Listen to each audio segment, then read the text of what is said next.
welcome back to the channel, and today we are working on what I call Old Red. It's my 1968.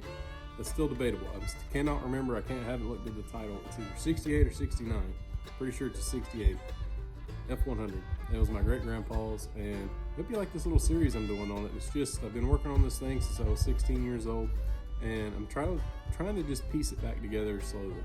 So this is another part of that, and we're trying to get some electrical done and some more things done on the motor. So hopefully I can get this thing running and driving, and it won't just be a log that I got to pull around and put on a trailer to move. So I hope you like the little video. Please follow along, subscribe if you will, and let's get started. I've been doing a little bit of wiring, just trying to figure out what in God's name everything is. So I've got everything traced out, got the ignition switch working somewhat. I got to get a new one, it's all messed up. But this wire right here, I mean, it threw me for about 30 minutes. I finally figured out it is a brake pressure sensor that is down on the frame. And this wire is, oh God, I already forgot. God, I don't remember what it went to. Oh, backup lights. That's what that's for. So whenever it is in reverse, turn your backup lights on. Which, this was a 3 on the tree, and I think there was a sensor somewhere.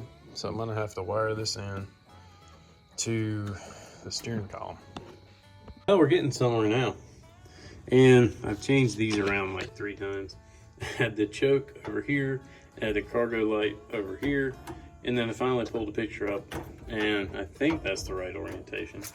And I got the new ignition switch in, and it took me forever to find this lock nut that holds this thing in.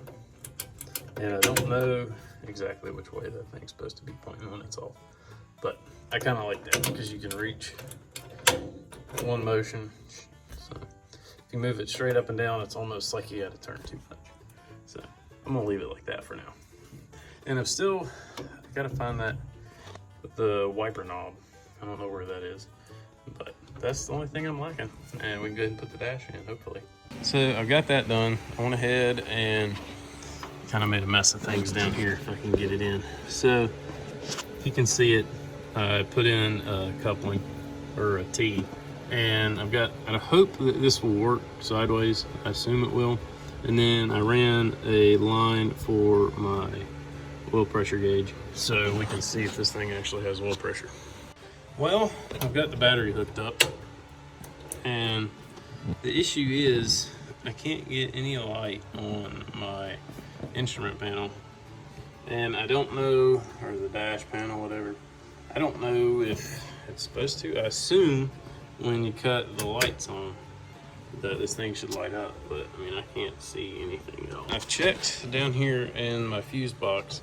I don't have any power on it's a AGA2 fuse, the little bitty tiny one that you cannot find anywhere, and I had to steal out of that white truck. So I've checked voltage there. I don't have any voltage there. And this, got it unplugged right now. I figured out finally that goes to the column. But this thing right here, I ain't got a clue. I have looked, searched, and hunted. I cannot figure out where in God's name it goes, or what it even supposed to go to. So I've still got quite a bit more wiring to try to figure out. But right now I'm gonna just see if we got oil pressure.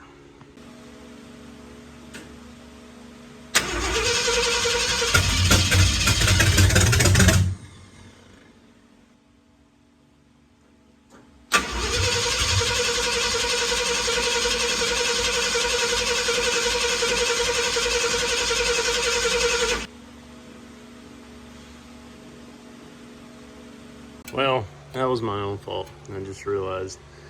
I have a feeling it probably was because I ran out of gas yesterday and I just filled the gas can up and I did not purge the lines, so we were probably blowing a lot of air through there. So I think we got it all out, hopefully, maybe. You can still see fuel filter's not full, but I don't know if it's supposed to be. And I'll let it kind of cool down, let some of that gas that's in there evaporate, and we'll try again in a little bit. One thing I really still need to do is check the bowl level and adjust that out, but the only way I know is to get it running. And then it's got the little sight glasses, whenever I can get the dang thing to run a little bit, and I'll do that first thing, but I gotta get it where it'll crank and run. Of course, when I'm not filming. Beautiful. I love it. So I gotta work on the idle.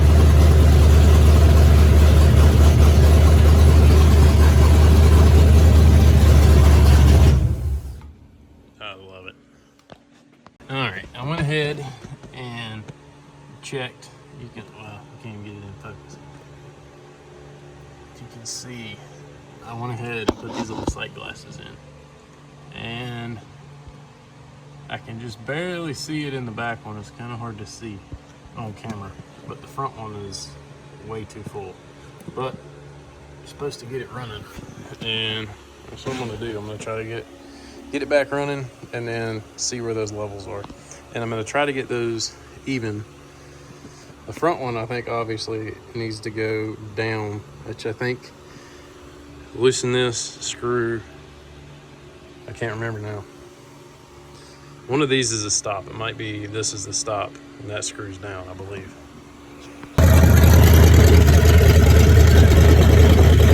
Well, I'm wondering now how that'll do on startup now that the bowl is adjusted. Let's see if she's camera shy. Yep.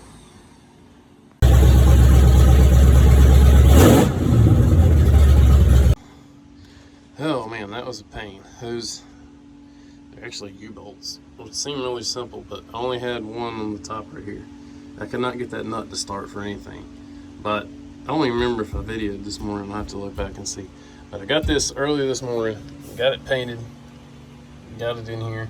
And this looks like a big gap, but you can see where the grease stops. I mean, that's as deep as it will go. So they put it right at 1 inch. I think it's gonna work out really good. So, looks good. They balanced it and put new U-joints and everything in for me. And I think cutting it, new U-joints. I got 2 different sets of straps because I wasn't sure which one it was. So all of it was like 240 bucks. So I'm happy with it. Saved me a bunch of time. And she's in. Well, I think I misspoke when I was talking about this transmission earlier. I think I called it a C4. It's actually an FMX. I couldn't remember. I knew it's been so long, I couldn't remember. But anyway, I got all that remembered again. So if anyone's curious on, this is obviously short bed if you haven't noticed. The drive shaft length I measured out at 53 and 1/16 is what I measured with that particular yoke. So just if anybody wanted to know. Oh man. Well, I gave up on the wiring. I figured out the light switch is bad, the dimmer switch is bad, and I'm about sick of it. So there's another 50, 60 bucks. So I think the light switch was 20 something and the dimmer was 19 or something. So I got those on order. And I've been worrying myself to death about these things because I have no idea what year spindle these are, but apparently they're all pretty much the same. I went through off of, I don't know what these actually came off of because I didn't find them. My cousin found them when he started this and took everything apart, and he went ahead and found the spindles, and he found a brake booster, which is about a piece of junk. But I'm gonna have to use the booster part because you can't get them. But anyway, I've been worried to death about these things, trying to figure out if they'll work or not. These work just fine, and they're honestly the easiest calipers I think I have ever put on in my life. They hinge from the bottom up. If you don't know, they hinge from the bottom up.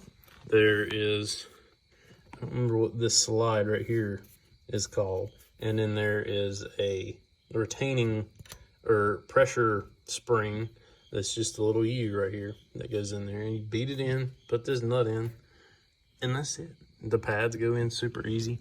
These are the outside pads.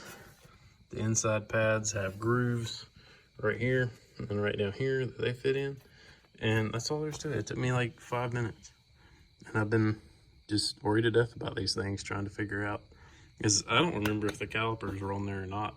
I think, yeah, they had to have been, because I hunted everywhere for these brackets right here.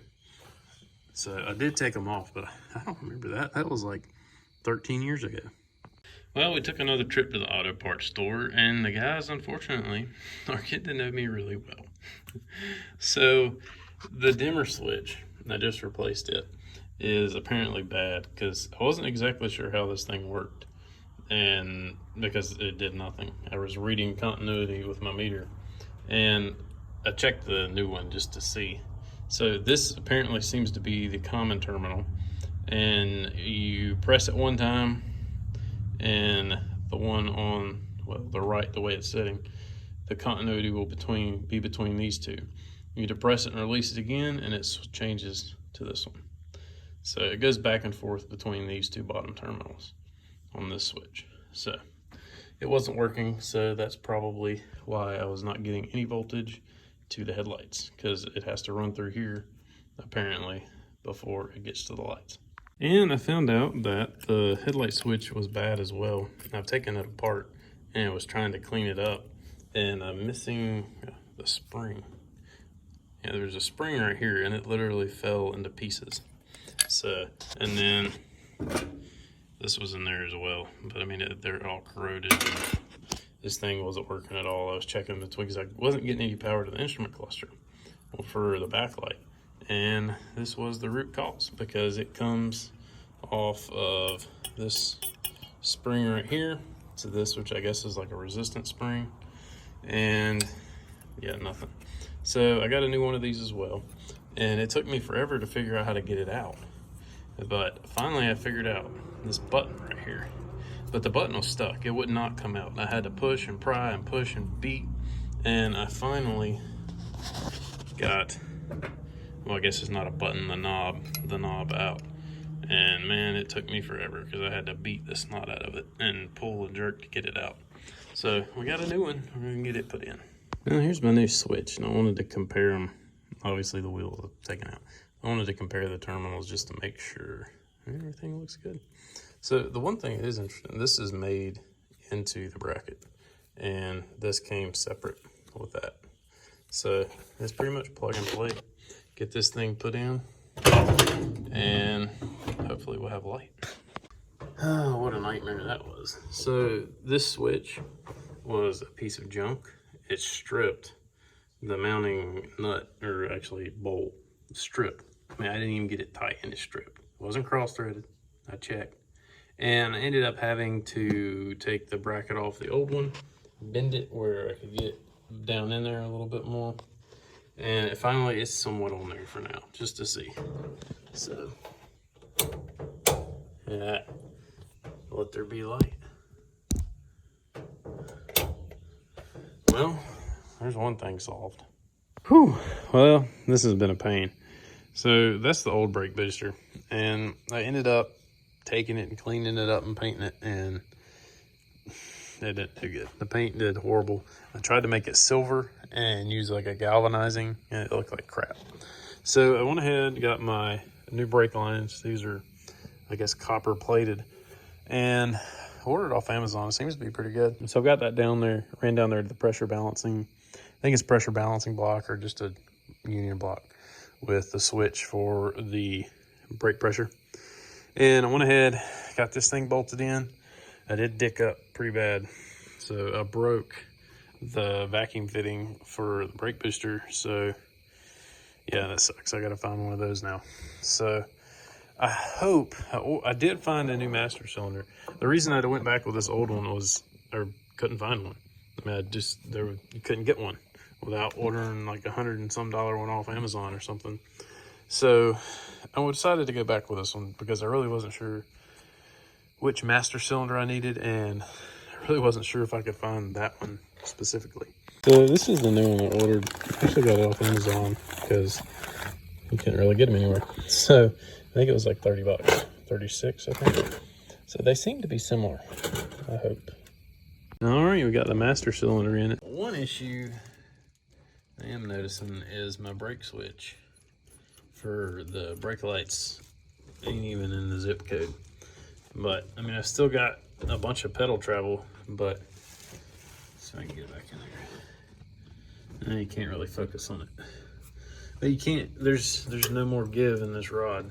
So I don't know, I'll figure all that out later. Right now, I'm gonna get them working and I can worry about the lights on light day. Well, if I haven't told you, I hate hard brake lines. That was a pain. I mean, that line bent really easy and I really like it, but I just hate flare fittings. I need to get a good, like $75, $80 tool, not the $20 tool, as you can see over there. So I got it done now. So that caliper over there is done. Now onto this one. Man, I am so frustrated with myself right now. So it's Saturday now. It was Friday night last night, obviously. And I really wanted to get these brakes done. I wanted them bled, ready to go, bleed the back ones. And then I was hoping today I could swap the radiator out, get some mufflers on this thing and transmission lines, and maybe actually be able to put it in drive tomorrow. That was my goal. And last night, I freaking beat and frailed, said a lot of 4-letter words on this thing, and I was just so beside myself. I was getting so frustrated. And the whole issue was, I was just being stupid. I was in a hurry, and you know, that's just what happens with me. I get in a hurry and I don't really pay attention, I guess, to what I'm doing. So this is actually a different caliper. This is the one I tried to put on for 2 hours last night. So the brake line wouldn't go on, and I'll tell you why. So this is the caliper I got, and I checked the part number and everything. And even if you look on the website on AutoZone and look at the pictures for this caliper for the passenger side, the fitting for the brake line is down here. Well, with that fitting, it didn't fit. You couldn't get it in there. You couldn't make it work. There was no way. The only way I could have made it work was to take it to the grinder and grind down one side, because it's thinner on one side, the right side, than the left side of the fitting. And I just was beating my head against the wall, and I was just so mad. And then it just dawned on me, this thing's the wrong one. It's been put in the wrong box. This is the driver's side, not the passenger. So that was an absolute mess. And, you know, I should have realized that right off, but I was in a hurry and I didn't. So, but we got it on, finally. So I've went ahead, flushed all the brake fluid out, and I've put about half a quart through each side. And it's a big waste of fluid, but I just really didn't want to replace all those lines because they really don't look bad. So now I'm going to take the old vacuum pump and go ahead and bleed these out, get all the air out of them. This is the same issue I was having whenever I did the brakes on my F-350. No matter what I did, I couldn't keep it from bubbling. I think what it is just a leak around the actual fitting. So I think when I do the other side, I think I'm gonna take it all the way out, put some Teflon tape on it. But, I mean, obviously it's excessive because I'm just now starting to get fluid. But we're gonna go ahead and bleed this baby out, get it ready to go. Well, I came back over here on the driver's side because I just kind of slapped this caliper on. I really wanted to make sure they fit and I had the right ones. And I cleaned some of this up, smoothed it up, cleaned inside where the brake pad set, put a little grease on the inner brake pad. And these daggone clips have been just killing me. I could not figure out for the life of me where they went or how they went on. But I think I got it figured out. And you can let me know in the comments if I do or don't. But this is the inner pad, and I think it's supposed to go on the bottom. It's, I think, an anti-rattle clip, and it keeps tension on the pad, keeps it from rattling. All right, so I got it in. But I swear, this is the one from AutoZone. The other one was from O'Reilly's. Same similar clip, but this one doesn't seem, it seems like it's almost bent out too far. It's not sitting in as well as the other one I had. Well, I think I got this right, but this just seems to slide in. And the best I can remember when I took these off,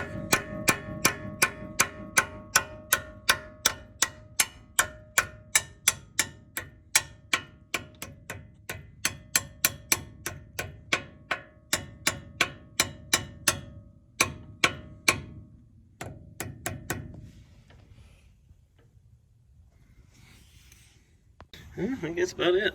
So I'm going to tap this hole because I should have done it at the beginning before I put the bolt in the first time. But it came out pretty buggery. So I'm going to re-tap that, put a different bolt in.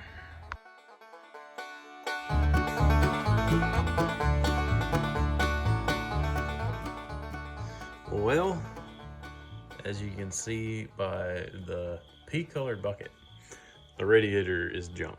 So I hunted everywhere and priced a bunch of them out. I finally ordered one. So after looking online at quite a few places and comparing prices and calling a local place that always has them, it's always really reliable, didn't have it, like $150 shipping it in. I went with Amazon. And I'm not going to use these for now. I may figure all that out later with wiring it in with the temperature switch. But for now, I'm just going to take that shroud off and just go with just using the radiator, because that's what I need right now just to get this thing going and running. I have no idea. The reviews were kind of mixed on this thing. But right now, the way everything is, I mean, it was going to be pretty much weeks before I could get one. And, you know, this one was only, I think, $230. So, you know, for the radiator and the ability to run fanless or electric fans, shoot, how could I go wrong? Famous last words. I'm honestly pretty impressed with this thing. I mean, it was only, I think, $230 with the fans. And I was like, there's no way. I mean, it felt pretty light. That's a magnet. It's all aluminum. I mean, if this thing doesn't leak within, you know, the first couple of days, it may actually last a long time. But, I mean, the bolts are obviously metal. I don't know. All we can do is try. Dang it. Well, it went in pretty nice. It looks good. But it was, this one bracket over here was warped just a little, but it wasn't nothing bad or nothing. But that sucks. What really sucks is I actually had to cut this hose down to fit on the other one. And if I wouldn't have cut it, it'd probably work. But yeah, that sucks. But I got another one. I just don't know if it'll work. But man, it's so close. I need my hose stretcher. Man, I already dinged it up a little bit. But you just touch it. Well, some of it's that packing stuff. But that bottom hose, it works. It's for AC, with AC heavy duty radiator, I believe. I had to cut like 6-8 inches off of it, but I got it on there. And look in there. I don't even know how I did that, but it's just, you just touch this thing. I guess it's really all radiators, but it irks me. It was so pretty. All right, well, I finally got some line and I broke that check valve in the booster. So I had to go and finally found one of those. Ran my line back here to the back of the carburetor and I noticed something really bad. So I don't know what in the heck, and I'm really trying hard to use some better words right now. So something broke these off. I know it says in the book, these are temporary use, don't use them. And what the heck happened? I mean, I really don't know. I checked, I thought when I put the air cleaner on, maybe that's what did it. But I checked, and there's no way. It's clear all the way around. And when I put that on, they were in there, they were fine. And now freaking both of them are broke off. And I don't know what I'm gonna do now. So I guess I'm gonna have to try some way to get them out. Great. And the real trick's gonna be, I really don't wanna have to pull the bowl sides off of this carburetor. And I'm gonna have to do this and make sure I don't get anything in the carburetor. It's always something, man. I'm telling you, I love projects like this. Like, I love doing this kind of stuff. It's like 9 o'clock at night on a Sunday, and I'm down here working on the truck. I've been running brake lines. I finally had to get a new brake line that goes from the frame to the axle in the center. It was completely clogged. And it's always something. I really wanted to have this thing driving today and be able to do something. But it's just one thing after another. But that's it. I mean, that's just projects, and it's just trying to mentally overcome that. That's my issue, because I have a hard time with that. But, you know, I've got a little done today. I went ahead, I ran the transmission lines back to the transmission, put a transmission cooler in, and I don't know, I may change this up later. I didn't even pay any attention when I ordered this radiator, but it does have means for an internal radiator cooler. But the fittings on these things are freaking tiny. It's like a fitting for a 3/16 line. So I don't know if I'll use it or not. But I know from what I was reading, the big debate is to use them or not, because you do have the possibility of mixing transmission fluid and coolant together and then blowing your transmission out. And the issue with doing what I've done here, from what I understand, is, you know, when you crank your car up in the morning, it's real cold. Well, the radiator, having an intercooler in the radiator for the transmission, helps to get the transmission up to temperature. This is not going to do anything but keep it cold. But so it's give and take. So I don't know. I had nothing right now really is permanent. I mean, I did get the lines kind of nice and pretty through here, but that's the only thing that's nice and pretty that I've even tried to, you know, make final. So everything else right now is just temporary. It's just getting the basics together, and then I can come back and neaten things up. But, you know, it's always something.